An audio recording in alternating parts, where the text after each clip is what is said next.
Turma do nono período, para falar de contratos administrativos, estou eu aqui de volta e queria te lembrar que essa matéria é mais ou menos como se fosse o Roberto Carlos. Os detalhes são importantíssimos. Então, cada um dos slides, cada um dos tópicos representa uma questão já cobrada na prova da OAB e é uma informação fundamental para que você construa efetivamente na sua cabeça o que significa realmente contrato administrativo. Na primeira parte dessa aula, tratamos com a diferença de contratos da administração para contratos administrativos, características básicas de todo contrato administrativos. Estamos hoje para falar do quê? Dos tópicos relativos aos contratos administrativos. Dessa forma, a primeira coisa que iremos tratar é a relação da publicação e o contrato administrativo. Por isso, observe comigo. Primeiro slide que trata sobre contratos administrativos na aula de hoje vai falar sobre a publicação. E você já aprendeu comigo que a escada ou escala pontiana apresenta três planos independentes. O primeiro degrau ou o primeiro plano é chamado do plano da existência. Logo após, temos o plano da validade e, ao final, o plano da eficácia. A pergunta mais manjada sobre publicidade, publicação e direito administrativo é perguntar: qual é a relação da publicidade com o contrato? E é muito fácil a resposta disso, porque você já conhece. É uma relação com a eficácia, ou seja, e é isso que você vai anotar no seu caderno. Publicação é condição de eficácia. Aí eu tenho certeza que o Leonardo já levantou a mão e me perguntou, mas o que é eficácia?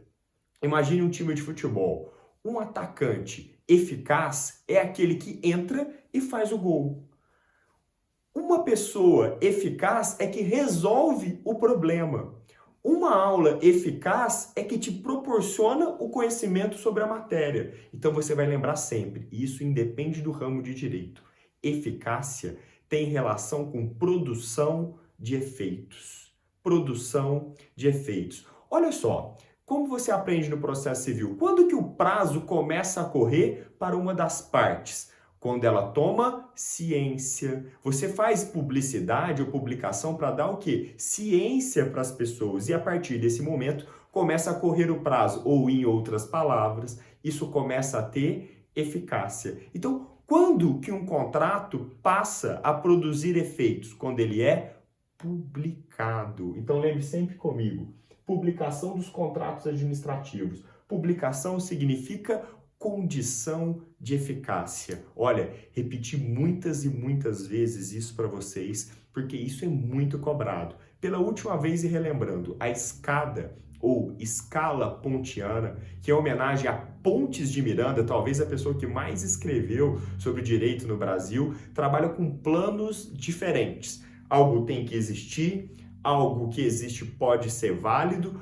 algo que existe é válido também pode ser eficaz. A única dúvida que pode gerar é se toda condição de eficácia deriva da validade. Eu já disse para vocês que não, pois algo pode existir, não ser válido e produzir efeitos, ou o contrário, algo pode existir, ser válido e ainda não ter sido publicado, ainda não produz efeitos. Então, associe sempre na sua cabeça, são planos diferentes, distintos, independentes, porém, para que tenha eficácia, para que tenha produção de efeitos, ele tem que ser publicado. É necessário, então, a sua publicação. Não adianta nada você assinar um contrato com a administração pública e esse contrato ficar guardado numa gaveta. Enquanto não se der ciência desse contrato, enquanto não se divulgar esse contrato, ele não passará a produzir efeitos. Então marque sempre isso comigo. Eu vou sair daqui e vou colocar o primeiro ponto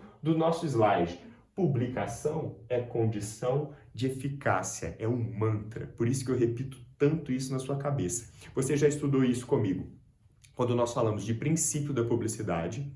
Nós já estudamos isso quando falamos de atos administrativos e estamos repetindo isso agora, na hora que estamos trabalhando com contrato administrativo, porque o contrato administrativo nada mais é do que um ato administrativo sendo produzido. E o ato administrativo está subordinado à ideia da publicidade. Percebeu como a gente caminha com a matéria, mas ela sempre retorna àqueles elementos principais, aos elementos básicos, o que eu chamo de teoria geral do direito administrativo. Lembrando sempre que publicação é apenas uma forma de dar publicidade. Existem outras formas de dar publicidade diferente da publicação, mas a publicação também é uma forma que gera a publicidade. Logo, publicação é uma condição de eficácia do contrato administrativo. Superando essa situação, você tem que lembrar o quê?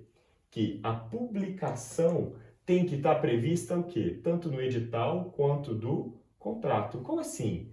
O que é publicado? O que tem que ser dado eficácia? Esse contrato administrativo não pode ser assinado às cegas pelo particular. Então, antes de você participar de uma licitação, você tem que ter ideia de como será esse contrato no futuro, pois o contrato administrativo, como vimos na primeira parte, é um contrato de adesão. Você não participa da elaboração das cláusulas desse contrato.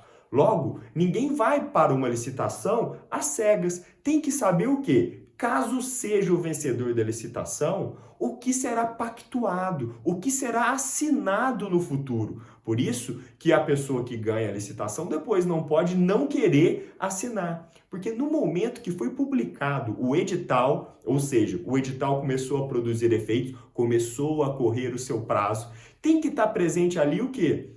Uma prévia do contrato. O que nós chamamos muitas vezes de minuta do contrato. O que é a minuta do contrato administrativo? É a prévia. São as cláusulas que estarão presentes na hora que o contrato for formado, ou seja, na hora que o contrato for assinado pelo particular. Pessoal, olhe para o slide e tente trazer isso de forma super clara na sua cabeça. Contrato administrativo, todo e qualquer contrato administrativo, precisa ser avisado para o particular. Ele tem que saber a possibilidade do que estará assinando no final das contas. Então, pense comigo.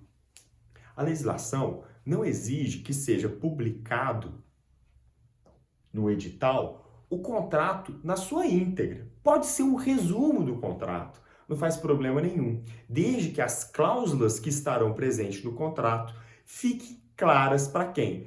Para o licitante, pois se ele ganhar essa licitação, o que será obrigado a fazer? Assinar o contrato administrativo. Note que a administração pública não pode agir de maneira maliciosa. Ele não pode fazer uma licitação e depois modificar a obrigação do licitante. O licitante, na hora que disputa o certame licitatório, já sabe qual é o prêmio, já sabe como é o contrato, que caso o vencedor terá que assinar.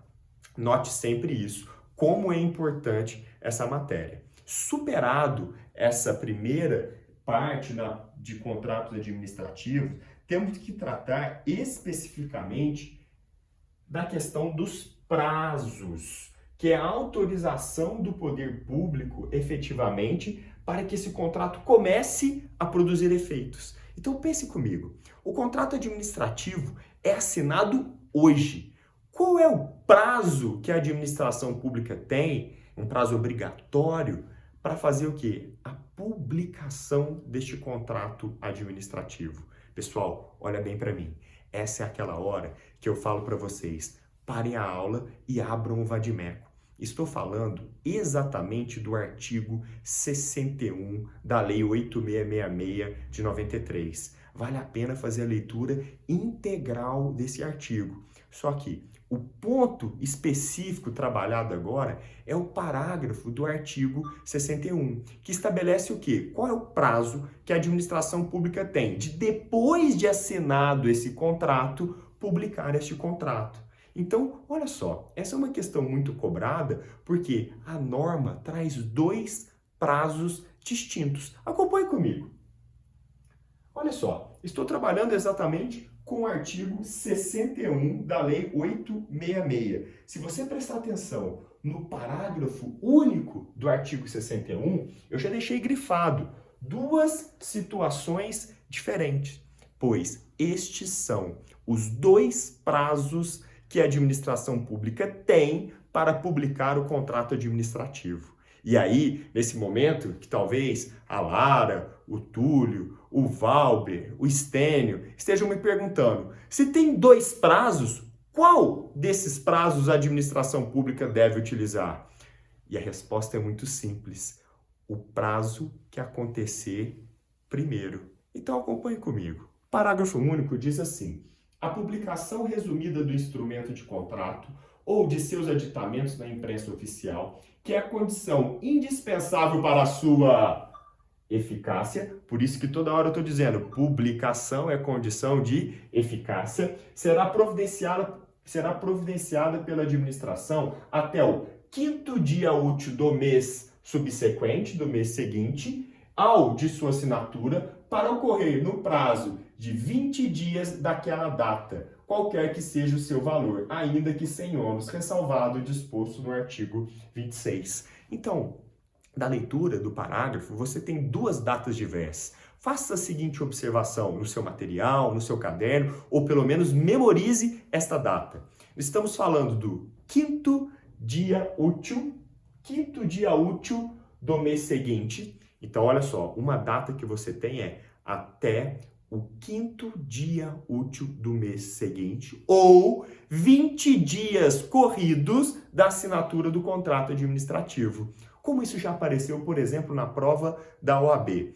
Deram um calendário e disseram que a administração pública municipal assinou o contrato administrativo X na data Y.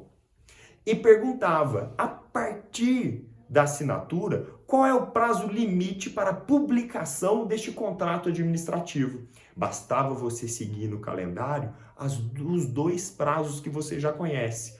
O 5º dia útil do mês subsequente à assinatura ou 20 dias corridos da data da assinatura do contrato administrativo. E você chegava em datas diferentes. E qual você escolheria? A que primeiro acontecesse. Note que publicar o contrato administrativo é uma maneira de permitir o controle da administração pública. Imagina se o contrato com a administração pública não tivesse que ser publicado.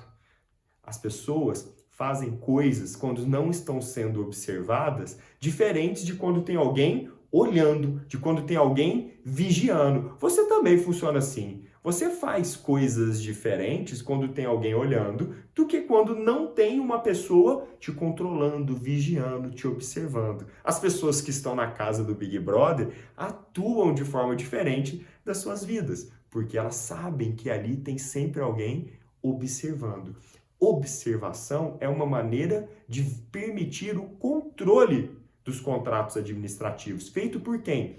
Pela própria administração pública, pelos outros poderes e pelo cidadão. Então, por isso que a legislação cobra tanto que a administração pública tire da gaveta esses contratos administrativos e mostre para as pessoas quem está assinando, como é a remuneração desse contrato, como é o seu cumprimento e assim por diante. Porém, o que está previsto na lei? Dois prazos diferentes. Estamos falando do 5º dia útil subsequente, do mês subsequente à assinatura do contrato, ou 20 dias corridos. Não se esqueçam desse prazo. Falou em publicação, em publicidade de contrato administrativo, obrigatória a leitura do artigo 61 da Lei 8666. O seu sumário, o seu glossário, onde você anota os artigos já estudados, acaba de ganhar um reforço, que é o artigo 61. Vale a pena. A maioria das provas cobram o texto da lei. Então, como você adquire esse conhecimento? Lendo. Por isso, eu saio da frente mais uma vez do seu slide.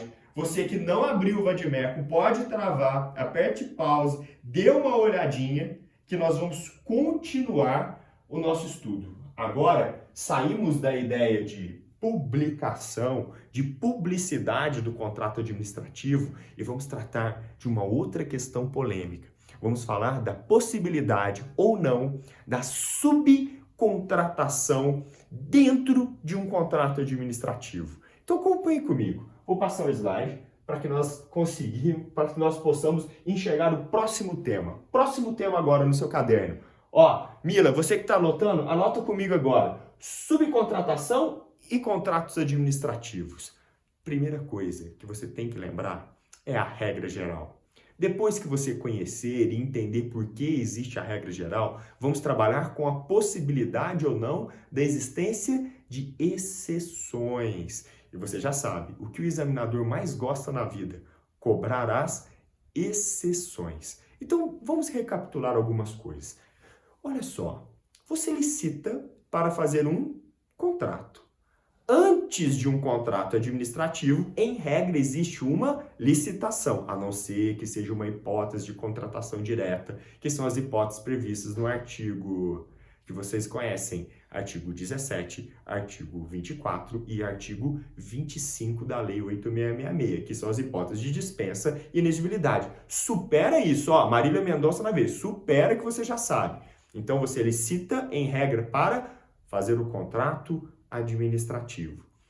Dentro da licitação, você percebeu que a pessoa tem que apresentar vários requisitos para ser habilitado. É o que nós chamamos de habilitação. A pessoa tem que demonstrar que não explora trabalho escravo, que está em dia com as questões trabalhistas, que não tem débito fiscal, que apresenta condição de realizar o contrato. Então, o licitante comprova uma série de coisas para que ele possa participar da licitação. Imagine que alguém comprove tudo isso e ganhe a licitação. Ele vai ganhar o quê? O direito de contratar com a administração pública. É o que nós chamamos de adjudicação do contrato administrativo. Só que ele ganha porque ele apresentou aquelas características. Olha como seria estranho. Eu, Rafael, ganho e chamo, por exemplo, o Wesley para prestar o contrato. Eu estaria fazendo o quê? Fraudando os requisitos da licitação. Por isso que, em regra, a subcontratação é uma fraude à licitação. Como assim? A pessoa que ganha apresenta determinados requisitos. Como que você vai permitir alguém que não tenha esses requisitos, que não participou do certame licitatório, que não disputou, realize esse contrato? Isso cheira a fraude. Isso permitiria, se fosse possível, a subcontratação, que empresas laranjas disputassem a licitação e depois entregasse para aquela empresa que não consegue cumprir os requisitos a realização desse contrato. Para evitar esse tipo de fraude, a regra geral que vai ficar na sua cabeça é que subcontratação é considerada uma fraude à licitação. No entanto, fica a pergunta mais importante. É possível a subcontratação dos contratos administrativos? E a resposta para isso é muito simples. Em caráter excepcional, sim. Em regra, não. E se em caráter excepcional é possível, quais são essas exceções? Acompanhe comigo. Olha só, primeira coisa, sempre que for possível uma subcontratação, ela jamais poderá ser integral.